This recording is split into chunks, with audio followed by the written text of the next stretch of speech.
ఇప్పుడు వైఎస్ఆర్సీపీకి ఈ బీజేపీ, తెలుగుదేశం, జనసేన కలవటం వలన లాభమా నష్టమా అని గట్టిగా చర్చించుకుంటే 2014లో జగన్మోహన్ రెడ్డి గారు గనక రైతు రుణమాఫీ చేస్తాను అంటే ఆ 3.5 లక్షల ఓట్లు ఏదైతే డిఫరెన్స్ ఉంచిందో అది ఖచ్చితంగా వచ్చి ఉండేది. కానీ జగన్మోహన్ రెడ్డి గారు ఆ రోజున పూర్తి రుణమాఫీ చేయలేము అని చెప్పి ఆయన క్రెడిబిలిటీని పెంచుకున్నారు. చంద్రబాబు నాయుడు గారు నేను అన్నీ చేస్తానని ఏదీ చేయలేక చేతులు ఎత్తేసి జనాల ముందు దోషిగా నిలబడ్డారు. ఒకటి. రెండోది, ఆ రోజున చేసిన ప్రధానమైన వాగ్దానాల్లో ఇంకొకటి ఏంటంటే కాపుల్ని ఉప ముఖ్యమంత్రిని చేస్తానని ఒకటి, కాపుల్ని బీసీల్లో కలుపుతానని చెప్పారు. కాపుల్లోని ఉప ముఖ్యమంత్రిని చేస్తాను అని చెప్పి పెద్దాపురం సభలో చంద్రబాబు నాయుడు ప్రకటించారు. అందరూ ఏమనుకున్నారంటే పవన్ కళ్యాణ్ ఉప ముఖ్యమంత్రి చేస్తాడు చంద్రబాబు నాయుడు అని చెప్పి ఒక ఇల్యూషన్లో ఓట్లు వేసేసారు. అలాగే కాపు రిజర్వేషన్లు కూడా పెద్ద ఇంపాక్ట్ అయింది. అలాగే అనంతపురం జిల్లాలో 14 సీట్లు ఉంటే ఉమ్మడి అనంతపురంలో 12 తెలుగుదేశం గెలిచింది. దానికి ప్రధానమైన కారణం అక్కడ బోయలని ఎస్సీల్లో కలుపుతాను అనే చంద్రబాబు నాయుడు గారు ఎస్సీ ఎస్టీల్లో కలుపుతాననే వాగ్దానం. సో అది కూడా చేయలేకపోయారు కాబట్టి ఆ ఈక్వేషన్ ఈసారి పనిచేయదు. సేమ్ వే కాపుల్ని మోసగించారు చంద్రబాబు అనేది పక్కాగా ఎవిడెన్స్ ఉంది. అలాగే పవన్ కళ్యాణ్ వైపు ఎంతమంది వెళ్తారు అనేది ఈక్వేషన్ పక్కన పెడితే ఈ సంక్షేమ ఫలాల వలన చంద్రబాబు నాయుడు ఉన్న ఇమేజ్ కంటే కూడా జగన్కున్న ఇమేజ్ ఎక్కువ ఉంది.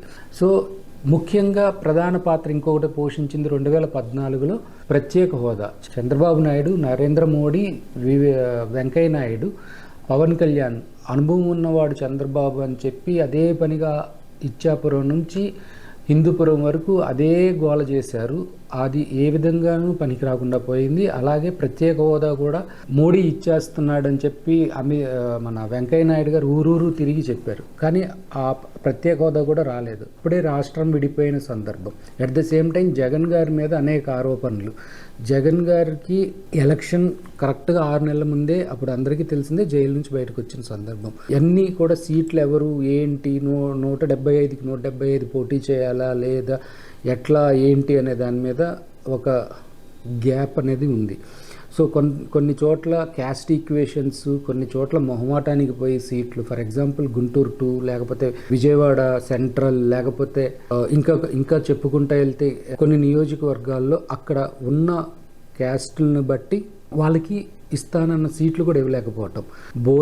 అనంతపురంలో ఒక బోయ, ఒక కురుబలకి పార్లమెంట్ స్థానాలు ఇస్తానంటే సరైన అభ్యర్థులు దొరకలేకపోవటం వలన అనంతపురంలోనేమో అనంత వెంకటరామరెడ్డిని, హిందూపురంలోనేమో దుద్దికొండ శ్రీధర్ రెడ్డిని పార్లమెంట్కి నిలబెట్టాల్సి వచ్చింది. అది కూడా పెద్ద మైనస్ అయింది.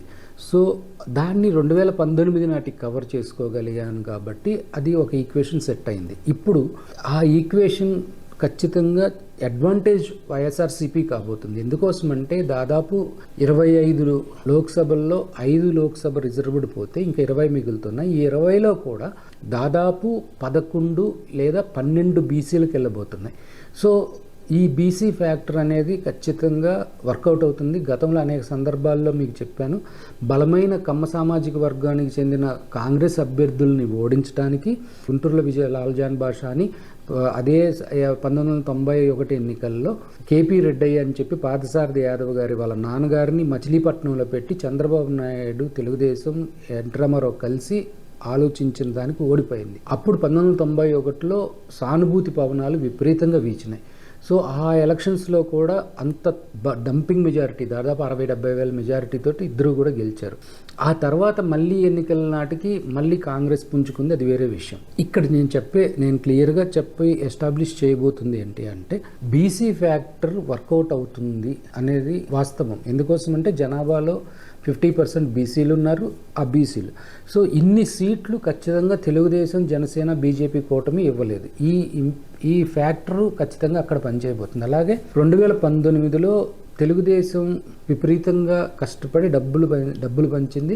వైఎస్ఆర్సీపీ ఓవర్ కాన్ఫిడెన్స్ తోటి ఉంది. కానీ ఈ ఎన్నికల్లో 2 పక్షాలు కూడా హోరాహోరీన పోరాటం చేయబోతున్నాయి. ఎవరు కూడా ఓవర్ కాన్ఫిడెన్స్తో లేరు. ఖచ్చితంగా గెలవాలి అని చెప్పే ఉన్నారు. అలాగే 2014లో కానీ 2019లో కానీ అగ్రవర్ణాలు అంటే ముఖ్యంగా ముస్లిమ్స్, బీసీల కింద చూసుకున్నప్పుడు ముస్లిమ్స్కి 2014లో తెలుగుదేశం నుంచి ఒక్కరికి ఇవ్వలేదు. 2014-19 ఎన్నికల్లో బ్రాహ్మిన్స్లో ఒక్క సీటు కూడా తెలుగుదేశం ఇవ్వలేదు. వైఎస్ఆర్సీపీ ద్రోణంరాజు శ్రీనివాస్ గారికి, తర్వాత మల్లాది విష్ణు గారికి, తర్వాత కోన రఘుపతి గారికి 3 సీట్లు ఇచ్చింది. ఇప్పుడున్న సిచ్యువేషన్లో తెలుగుదేశం బ్రాహ్మిన్స్కి ఒక్క సీటు కూడా ఇచ్చే పరిస్థితి కనిపించట్లేదు ఎక్కడా కూడా. అలాగే బీసీలకి ఉమ్మడి పార్టీలైనటువంటి తెలుగుదేశం, జనసేన, బీజేపీ కలిపి ఇచ్చే సీట్ల కంటే దాదాపు 20-25 సీట్లు బీసీలకి వైఎస్ఆర్సీపీ ఎక్కువ ఇవ్వబోతుంది. అలాగే వైశాస్కి కూడా గతంలో తెలుగుదేశం కేవలం 2 సీట్లు ఇస్తే వైఎస్ఆర్సీపీ దాదాపు 3 సీట్లు ఇచ్చింది. ఒక పార్లమెంటు, 2 అసెంబ్లీలు ఇచ్చింది. కానీ వైఎస్ఆర్సీపీ 3 ఇచ్చింది. అలాగే ఈ ఎన్నికల్లో కూడా దాదాపు అదే లెక్క జరగబోతూ ఉంది. సో రాబోయే రోజులు ఈ కుల సమీకరణాలే ముఖ్యమవుతాయి. ఈ కుల సమీకరణాలను బట్టే ఎలక్షన్ జరగబోతుంది. ఈ కుల సమీకరణాల ప్రకారం వైఎస్ఆర్సీపీకి అడ్వాంటేజ్ కాబోతుంది. ఈ వీడియో కనుక మీకు నచ్చితే లైక్ చేయండి. మా ఛానల్ని సబ్స్క్రైబ్ చేసుకోవడం మాత్రం మర్చిపోకండి.